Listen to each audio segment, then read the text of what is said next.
Assalamualaikum warahmatullahi wabarakatuh.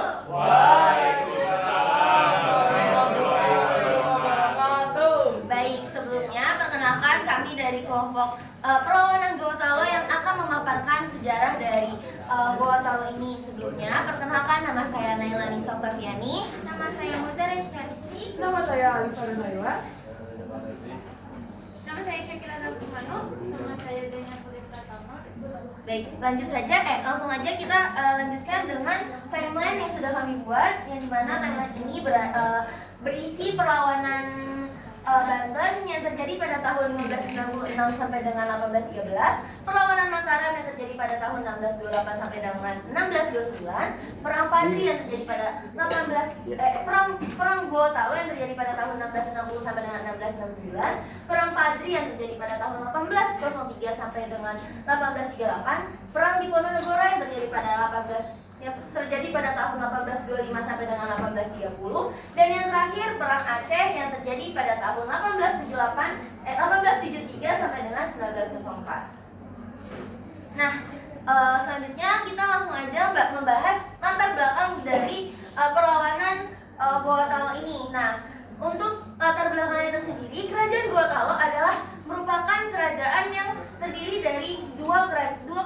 kerajaan yang terpisah lalu bersatu pada awal tahun pada akhir abad ke-16 dan berkembang menjadi kekuatan maritim yang besar di Makassar. Nah, pada awal abad ke-17 ini pelabuhan dari Gorontalo ini menjadi pusat perdagangan yang bebas yang dimana pusat perdagangan tersebut ramai didatangi oleh berbagai pedagang dari berbagai dunia, berbagai negara. Nah, sementara itu, hal itulah yang membuat VOC ingin menguasai perdagangan rempah dan menganggap si Makassar ini sebagai penghalang utama karena Makassar menolak untuk adanya monopoli. Nah, ketegangan itu juga meningkat sejak masa Sultan Hasanuddin ditambah dengan konflik lama yaitu antara Goa dan Bon yang dimana VOC mendukung Arum Palaka untuk melamakan Goa. Nah, situasi ini yang juga menjadi latar belakang perlawanan Gorontalo terhadap VOC. Selanjutnya di sini ada tokoh-tokoh. Yang pertama ada Sultan Hasanuddin, Raja Goa ke-16. Tugasnya itu berwawasan luas, menolak monopoli VOC, dikenal sebagai ayam jantan dari timur, mengembangkan hubungan dengan para pedagang luar Nusantara. Selanjutnya yang kedua ada Karunung, Panglima dan penasihat Sultan Hasanuddin, ahli strategi militer, gugur saat ikut Sultan Hasanuddin melawan Belanda, pernah menyiapkan 500 kapal untuk ekspedisi ke Ambon. Selanjutnya ketiga ada Cornelis Pilman, Laksamana VOC yang memimpin ekspedisi militer ke Makassar pada tahun 1966. Lalu yang keempat ada Arum Palaka atau bisa disebut Bon, bangsawan Bugis. Bon membantu VOC karena dendam politik terhadap Goa. Selanjutnya yang terakhir ada Sultan Alauddin, Raja Goa yang membawa kerajaan menuju puncak kejayaan dari awal kontak besar dengan VOC. Sultan Alauddin adalah Raja Goa ke-16 yang memerintahkan pada tahun ke-14 yang memerintah pada tahun 1953 sampai 1969.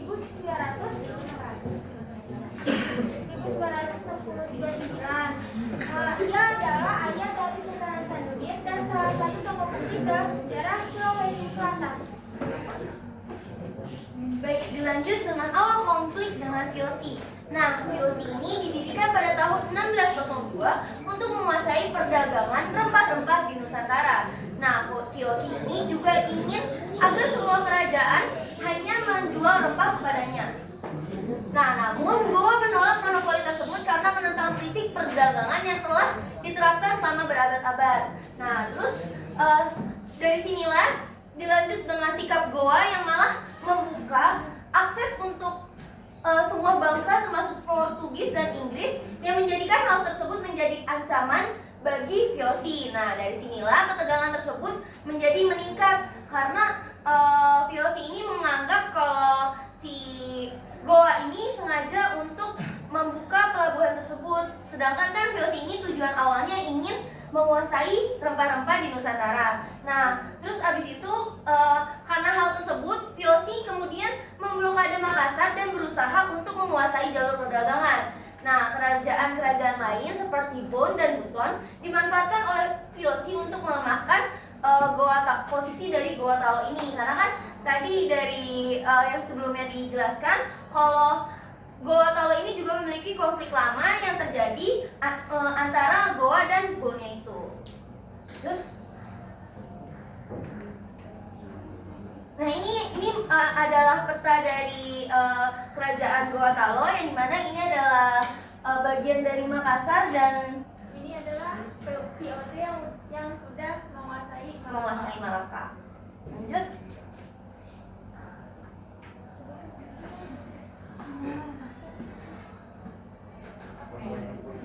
Baik, di sini adalah timeline di mana mulai adanya perlawanan dari Goa Talo dengan VOC.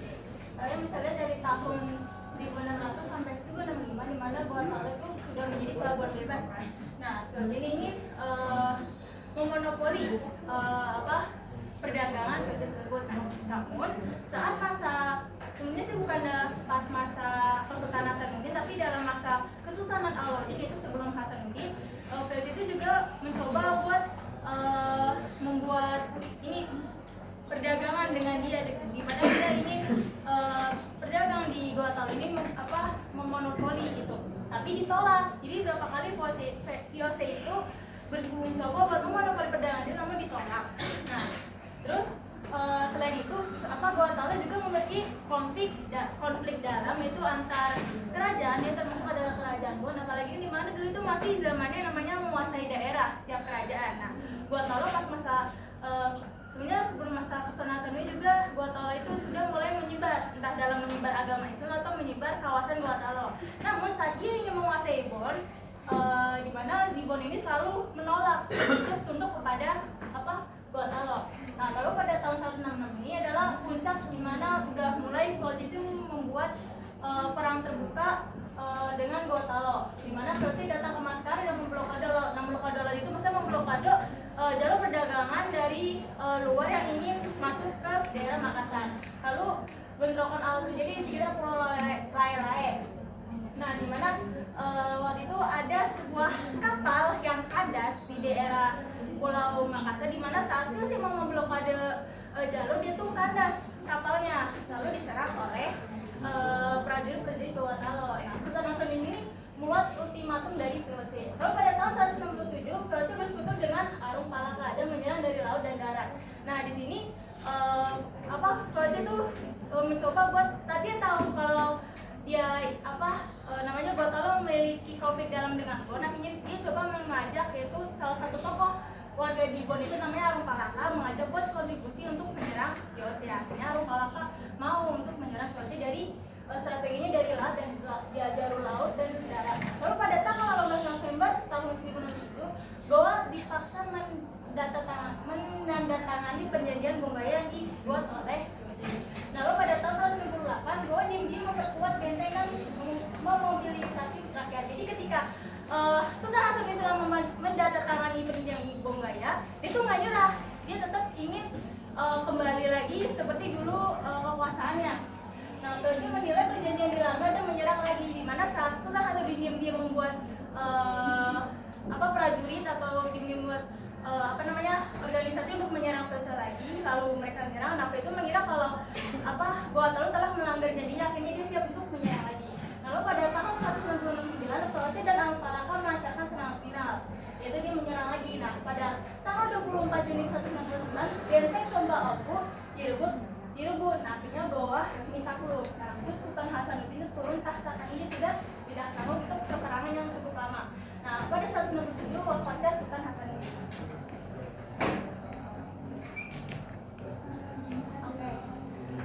Awal perlawanan terbuka ya, yang aku tadi jelasin bahwa Bon itu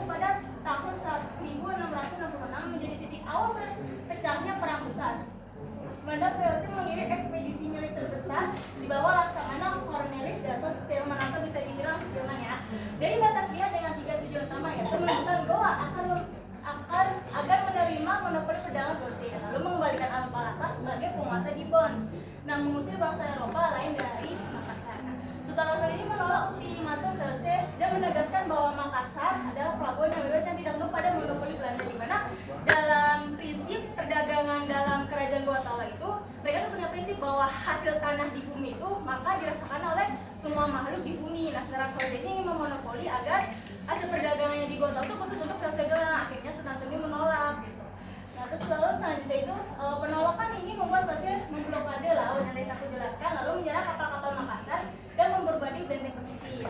Nah, penutupan laut pertama terjadi sekitar Pulau Lalaya dan Somboku, di mana pasukan Goa memberi perlawanan sengit.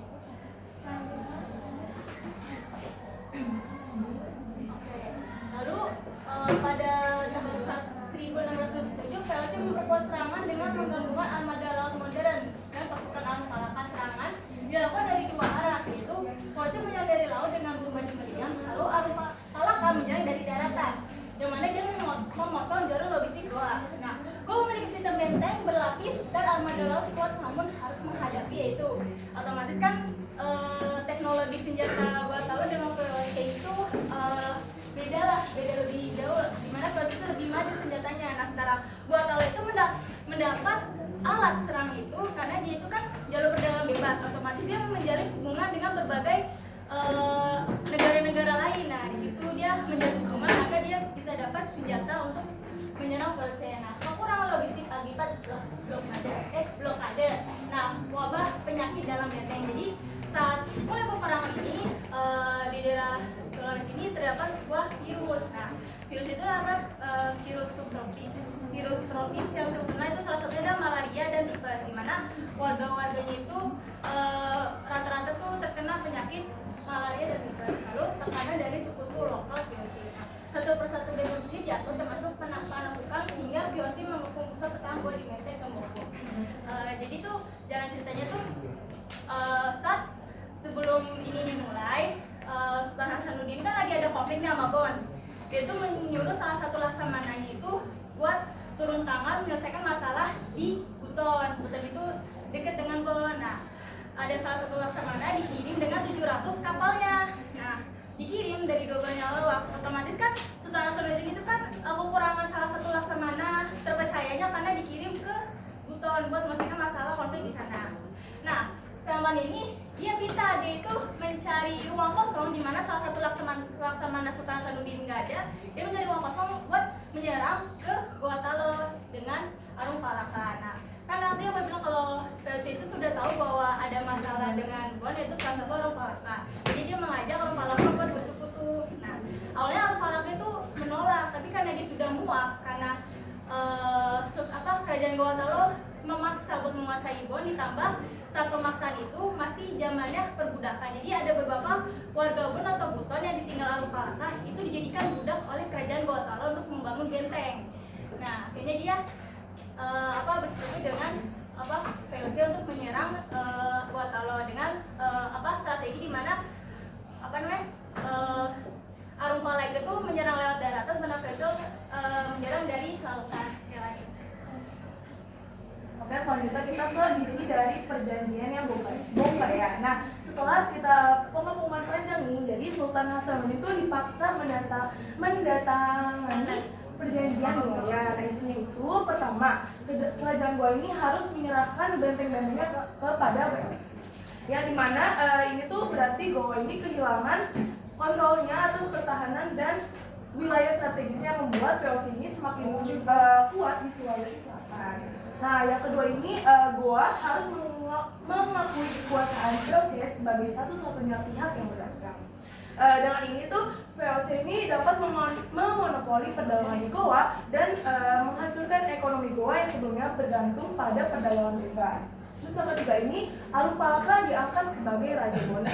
Nah, ini tuh membuat VOC ini semakin punya pengaruh besar di Sulawesi Selatan karena Arung Palaka adalah sekutunya VOC. Terus yang keempat ini Sultan Hasanuddin harus mengakui kekalahan dan tunduk kepada VOC. Ini mana ini tuh menunjukkan kekalahan kekalahan Goa dan ketergantungannya pada VOC dan memakan posisi Sultan Hasanuddin.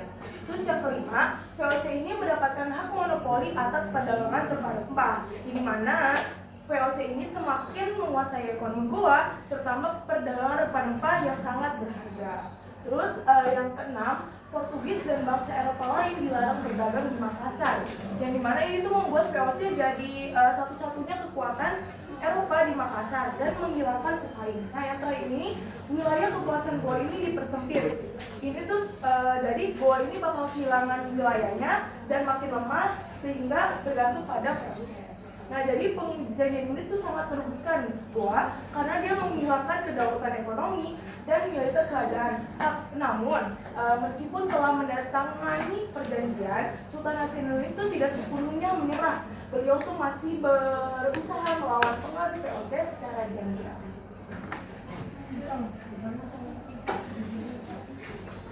Lanjut ke pertemuan terakhir, mana VOC menuduh Goa melanggar perjanjian. Jadi pas ada perjanjian pokoknya Sultan Hasanuddin tetap menyerang. Jadi itulah segambar itu nyerah kepada VOC. Lalu pemukulan terakhir terhadap pemangku berlaku sangat keras.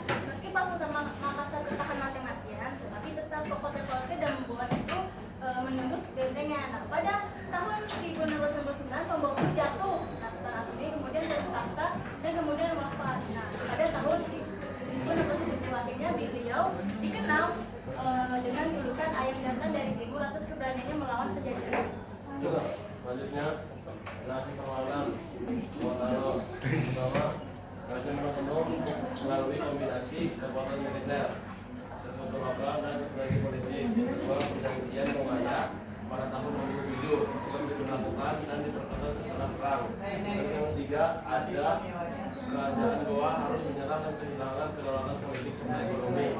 Keempat, Sultan Hasanuddin turun tahta pada tahun 69 dan wafat pada tahun 70. Terus yang kelima itu Makassar jatuh menjadi kota VOC dan benteng ujung pandang diubah menjadi benteng Rotendao. Pengaruh kerajaan-kerajaan Sulawesi Selatan bergeser. Kemudian di bawah Arung Palaka memperoleh keunggulan. Terus yang terakhir, perang Makassar menjadi salah satu konflik terbesar kerajaan sepanjang sejarah Indonesia. Nah, selanjutnya ada dampaknya. Nah, dampaknya itu Goa menjadi kehilangan sebagian besar wilayahnya dan pengaruhnya di Sulawesi. Bone menjadi kerajaan dominan di bawah pengawasan VOC. Nah, karena penguatan kekuasaan kerajaan Bone itu membantu VOC menjadi lebih untuk memengaruhi Sulawesi Selatan sebagai sekutu VOC. Jadinya dia di bawah pengawasan VOC. Nah, selanjutnya ada Makassar kehilangan perannya sebagai pelabuhan yang bebas. Monopoli VOC menyebabkan penurunan aktivitas perdagangan lokal. Nah, itu karena VOC menguasai si ekonomi di pelabuhan tersebut dan pedagang Makassar pun jadi kehilangan akses ke jaringan perdagangan internasional. Selanjutnya ada banyak rakyat Goa mengungsi ke daerah lain termasuk Buton, Kalimantan, dan Maluku. Nah, masyarakat ini pindah atau berdagang secara bersembunyi di luar kontrol VOC-nya. Selanjutnya ada tradisi perlawanan dan maritim tetap hidup. Kisah kepahlawanan Sultan Hasanuddin diwariskan turun-temurun. Ada yang terakhir ada perjuangan Gotalo menjadi inspirasi gerakan perlawanan di masa selanjutnya. Sultan Hasanuddin ditetapkan sebagai pahlawan nasional 1973. Baik, sekian penjelasan dari kami tentang perlawanan dari Gotalo ini. Kesimpulannya, perlawanan Gotalo ini menunjukkan rasa semangat dan semangat berjuang dari Sultan Hasanuddin sehingga karena itulah Sultan Hasanuddin juga dikenal dengan julukan ayam jantan dari timur. Meskipun dari akhir perlawanan ini Gotalo kalah karena menandatangani perjanjian Bongaya, tapi perlawanan dari Sultan Hasanuddin ini harus tetap kita ingat dan kita turunkan secara turun-temurun dengan semangat berjuangnya itu. Mungkin sekian presentasi yang dapat kami sampaikan. Semoga teman-teman dapat mengerti dan dapat memahami dari perlawanan Gotalo ini. Cukup sekian dan terima kasih. Wassalamualaikum warahmatullahi wabarakatuh.